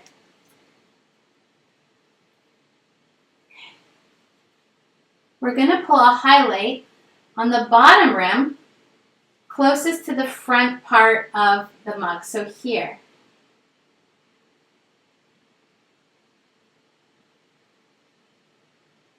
So a little water can really help pull this line across. So we're going to pull a little highlight across here. On the bottom, it's almost like a smile shape of our mug. We're going to pull a little highlight into the bottom part of our mug here.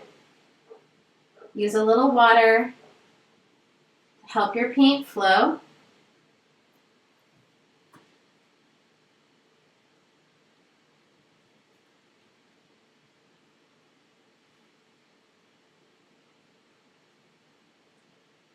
And then as we come around, we're going to wrap the highlight on the back more towards the top edge of the mug.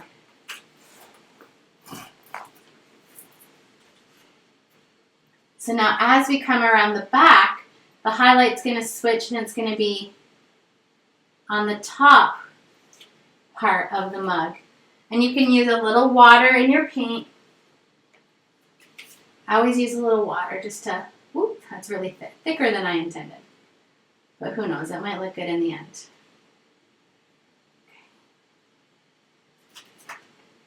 So you're going to come along the top part here.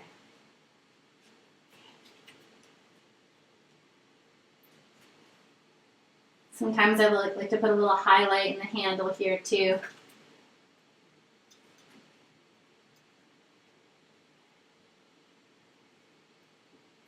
So around the back at the top. And don't worry if it gets too thick. You can glaze this down with some of your red if you like.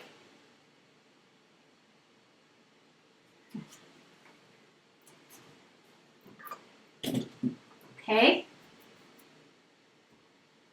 We'll just get the highlights in there. You can always tweak them after. So along the bottom edge of the lip of the mug, of the rim here, along the top edge here. Then I want to do a little highlight around the bottom side of the back of the mug as well. So we're kind of lining both sides a little bit of the back part of the lip.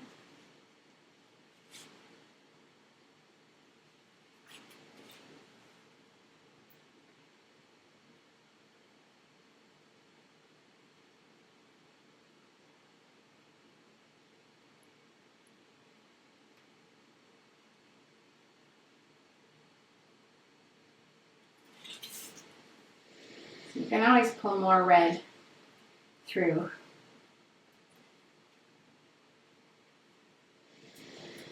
Once you've highlighted your mug, it's time to highlight our latte.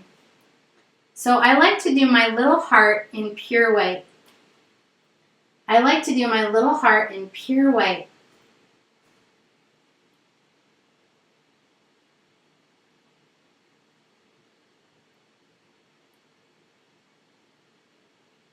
So just use a little water in your paint. It'll make it a bit thinner.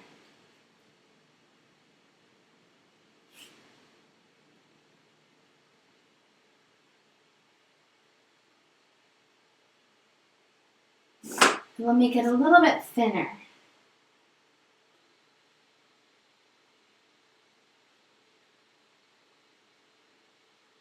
Then I often like to go around the lighter parts or the darker parts. We'll all have different little tweaks we want to do in our lattes. But I want the whitest part to be the center heart. So oftentimes I'll mix a really, really light brown, or this brown should be good. The first light brown we mixed. You may want to add a bit of white to it if it's not quite light enough. But I like to tweak these now that they're a little bit more dry. I like to tweak these now that they're a little bit more dry. So the heart in the middle is going to be the whitest part.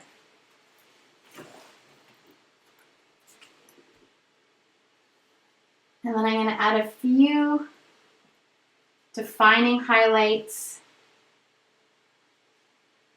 Remember, the closer we are to the heart, the lighter it's going to be. It's going to get a little bit less light.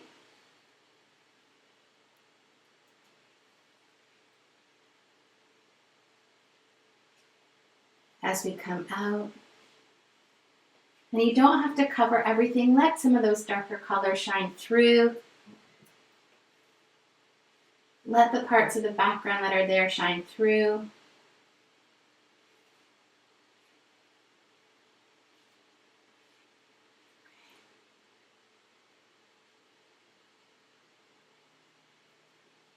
Now's the time to tweak this part of our painting to get our latte the way you want it. That might be really lightening your lights, and that might really be darkening your darks. Our final tweaks are going to be really personal and dependent of our own painting. So sometimes I like to really darken, sometimes I like to really lighten. But one thing I almost always do is go back into some of my darker latte cover color. And I'll use a little brush and I just kind of clean up the edge, you know, where the coffee meets the red at the back. I usually just go over the edge here, the bit of the dark latte color. So just go over that back line a bit. Sometimes the front line here too if it really needs it. Now as we're on in our painting, your paint may have started to dry a little, so just add a bit of water to your color. Now for instance, I got some black at the rim of my mug up in there. I'm just going to tone that down with a bit of my dark latte color. Or if you got any red over, let's really tweak the inside of our latte so they're the way we like it.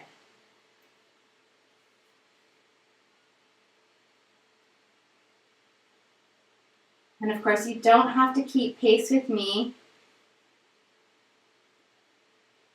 You can actually pause this video whenever you would like and just go nice and slow.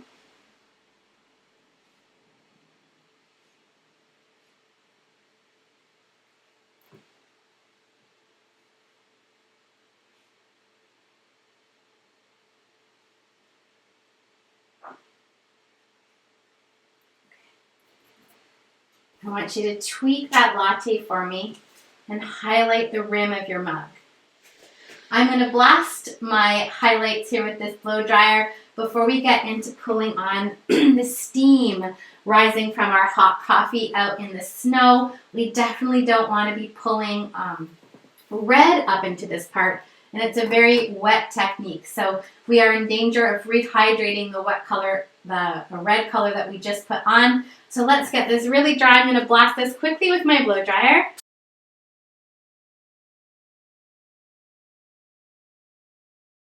To get this steamy look, we want to use some really thin white paint. So take a look at this steam here. We're going to make it a little bit see-through by adding water to our paint.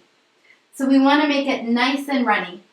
I prefer to work a little bit more on the extra runny side as opposed to not runny enough to make sure it's nice and thin. We can always add more paint if it's too thin, but it's really hard to go back if we get a really solid white stripe here. So let's aim on the side of extra see-through today.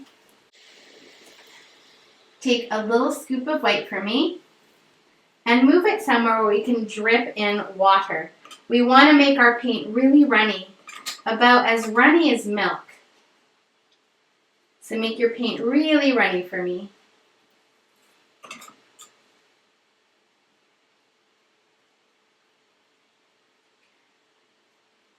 Once you've got really, really runny paint, just to make sure we don't have too much paint loaded in our brush, wipe your brush off on your napkin.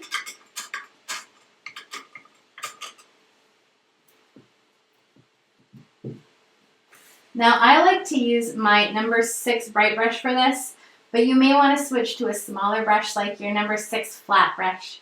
To get some of the thinner wisps of steam, I'll use my brush the long, skinny way, mostly straight line with a bit of a bend. Sometimes I twirl lines around each other, so one and then another one kind of going the other way to get that nice steamy look. You can use the fat part to get a bit of a fatter streak. And I love pulling the mist off around the top of the cup. So here I've got one coming up here. I've been kind of pulling them off of the top of the coffee. So here we go, into our really runny paint, and then tap on the napkin to make sure there's just a little bit of paint on our brush. And then we're going to pull up our steam. So here we go. I'm going to hold my brush the long, skinny way. I'm going to start about here. I'm going to push in. Oops. We don't want it so wet that it drips. I'm going to push in. I'm going to pull up. And then I might come up from the same place, but go in a slightly different direction. So there's a big piece of mist. I might do a thin one coming up from here. It's all going to rise up. Grab more paint when you think you need it.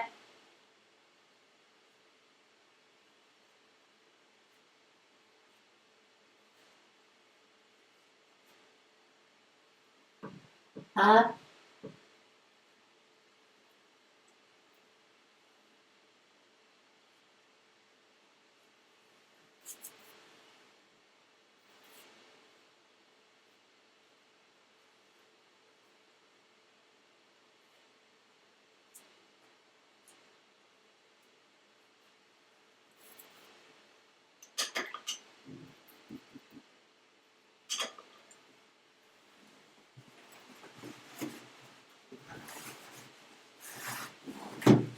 got a little experimental with curving my steam in one side, and I don't like it.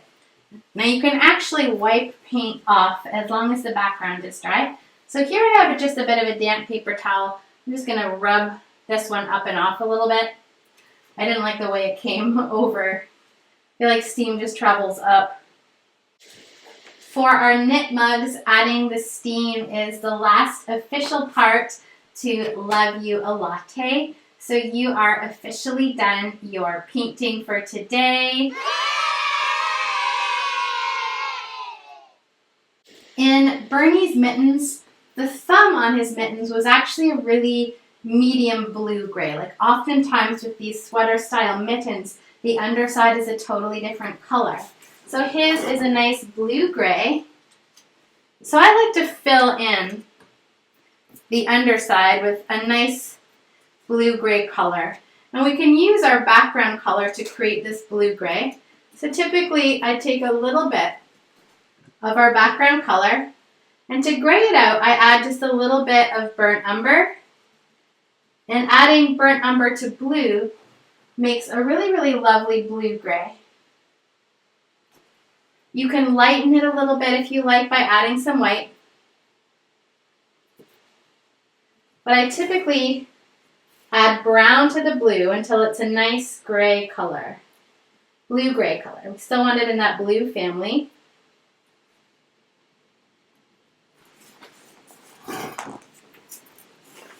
So here we go. We're going to fill in our mittens thumb with the blue-gray color. I know it looks like a big jump from here to here, but we actually just have a few more steps. So Bernie mittens, stick with me. We can add a bit of a blue-gray color to our thumbs.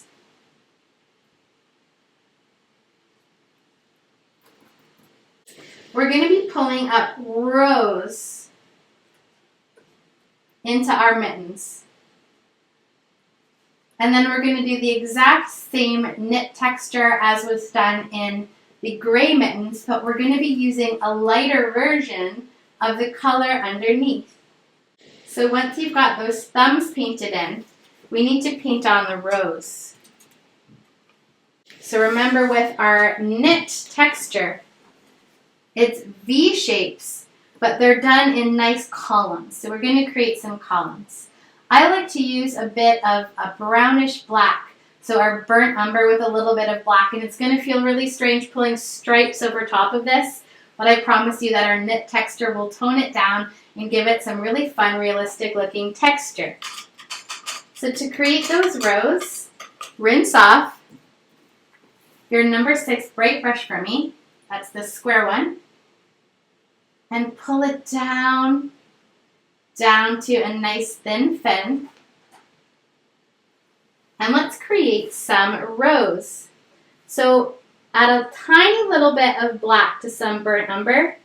So we have a really, really dark blackish brown color, a little something like this. And I like to make sure that my brush is really pulled down to a thin fin. And whatever size of columns you decide to make. And I typically make however wide we're going to use these square shaped brush to make the knit pattern is. So however wide the brush is about how wide I make my columns. And I roughly try to make my columns the same width all the way down the mitten. So we're going to come down our mittens with our blackish brown. You're just going to have to trust me here. And then we're going to come down to create our straight columns right over that color. Try to make them all approximately the same width. And this is how I got this fun texture. First I created columns,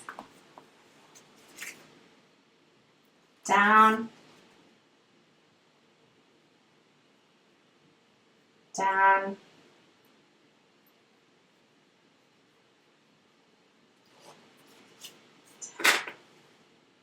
so creating the rows for the knit stitches to sit in.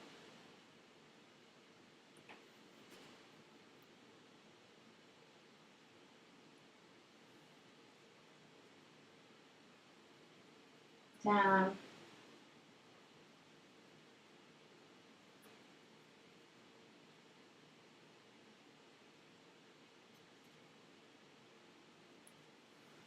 Down. Oh.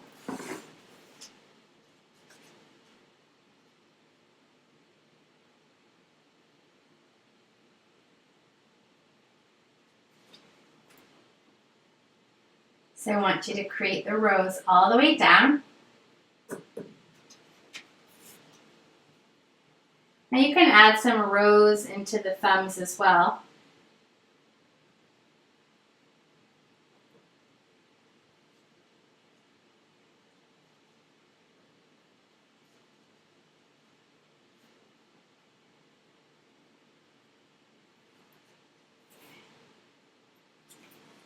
So we're going to paint rose all the way across. And then we're going to dry it with our blue dryer. As soon as you have the nice columns, the rose dark and nice and dry, we're going to layer the knit pattern over top of the colors. I want you to use a color that's a little bit lighter than the color that's underneath. So where we use the dark latte color, we're going to do the knit in the light latte color. Where I use white, we go over with white. And where we use dark brown, we'll use a slightly lighter brown to create that fun knit texture. So we're just going to use a slightly lighter version than the color that's underneath.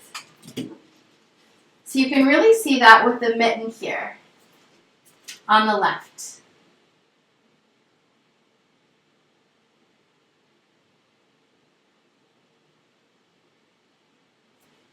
It's a little bit trickier than when doing the knit pattern in the straight white on the gray to keep track of the rows. So I have a little trick that makes that a little bit easier.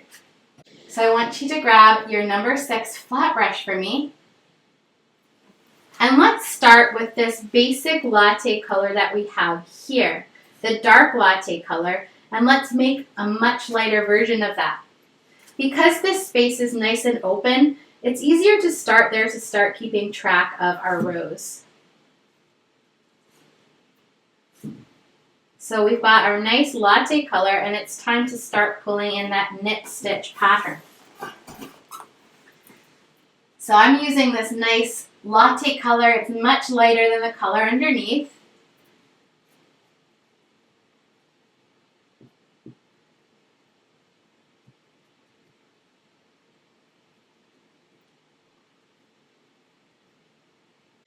So when we start with these mittens, we want to make sure to keep track of the fact that we need to pull little lines in V shapes. So I like to start in this area because it's a little bit bigger. So here, if I go on an angle pointing up and in, on this side I have to come down. Then on this side I have to point up. I'm going to skip the white parts. And on this side I have to come down. I find I can always spend a lot of time with this kind of technique and it's quite a bit of fun. So you don't have to keep pace with me, but I just want to show you generally how this is done so that you can kind of keep on with your own painting. So you know where the white is, I'm going to skip. So angling up, angling down, angling up and off the page towards angling up towards the ceiling, angling down towards the floor. I've definitely messed up on these rows and had to go back and change the direction. Angling up towards the ceiling. So now that we have that basic pattern, it's going to make it a lot easier for the other parts of our Bernie mittens. We can refer back down here because of course we're going to have to do this same thing, but it's a bit more difficult because it will be in other colors.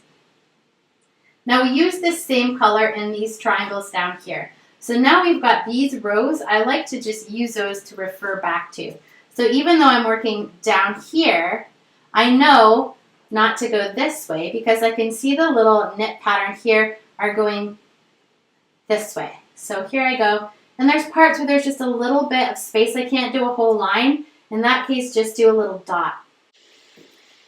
So in areas where there's not a whole bunch of pattern, just do a little dot to insinuate the knit texture. And only in areas where there's enough room for a whole or part line, then I'll come in. So you don't have to do texture absolutely everywhere. If there's just a little space, just pull a little dot in here. So in this row, I'm going this way. In this row, I'm going this way, this way, this way. So isn't that fun? It's starting to look really knit already. We've got that same color up here. Now these triangles are really small, so a lot of the times I'm just doing little taps, consulting the row to know which way the taps should go.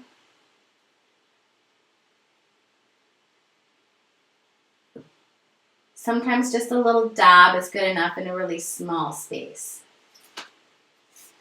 So I want you to come through all of the colors in this way until we get our fun pattern.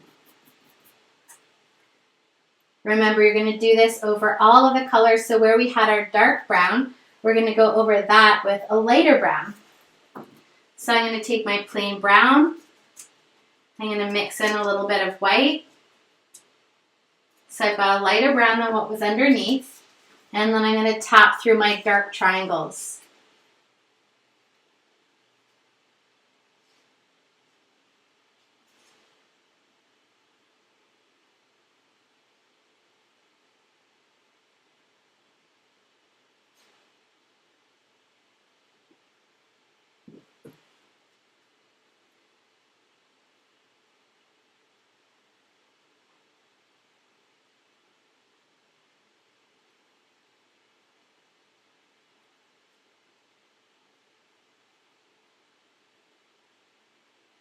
And if there isn't room for a whole line, please feel free to just do like a little dot or something fun to insinuate that there is a texture in there.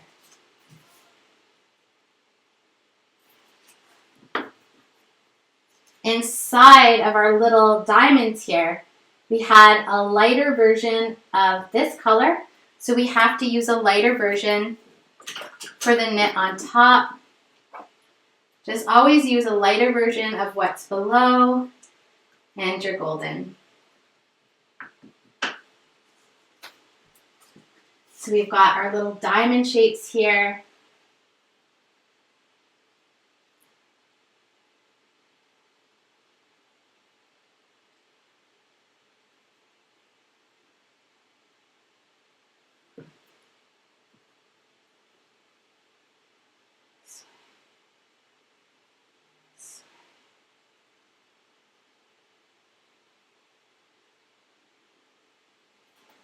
And last but not least, you'll want to do your white details.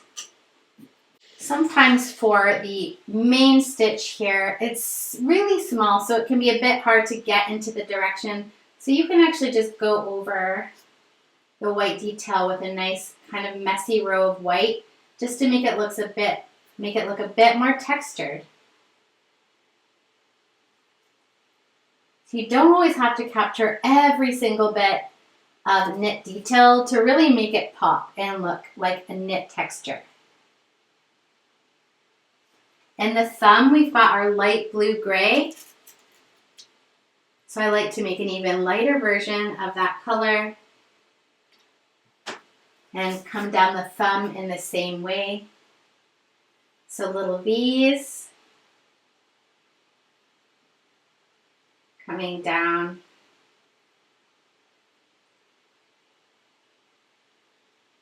up, up, okay. So that is it for pulling texture into colored Fair Isle mittens. I hope you all have a wonderful day. Take care. Bye.